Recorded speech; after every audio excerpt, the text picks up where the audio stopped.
Sabi naman ni dating presidential spokesperson Harry Roque, hindi International Criminal Court ang naglabas ng warrant of arrest laban kay dating Pangulong Rodrigo Duterte.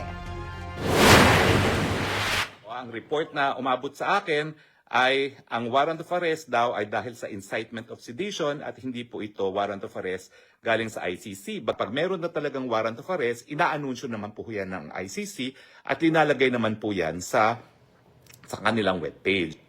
Ang sinabi niyang arrest warrant para sa inciting to sedition ay kaugnay sa inihaing reklamo ng PNP Criminal Investigation and Detection Group o CIDG laban sa dating Pangulo nito pong February 17.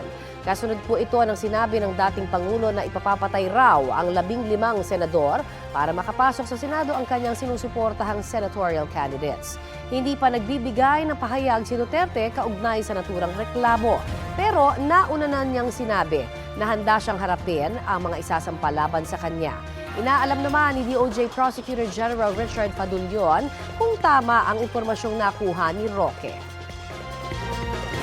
Sa pahayag naman ngayong umaga ng Office of the Prosecutor ng International Criminal Court, hindi raw sila nagkokomento sa ongoing o nagpapatuloy na investigasyon. Wala rin silang komento kaugnay sa mga ulat ng paglabas ng warrant of arrest laban kay dating Pangulong Duterte. Crucial o mahalagang bahagi raw ng kanilang trabaho ang confidentiality para maprotektahan ang integridad ng investigasyon at matiyak ang kaligtasan ng mga biktima, testigo at iba pang kinakausap nila tungkol sa mga reklamo.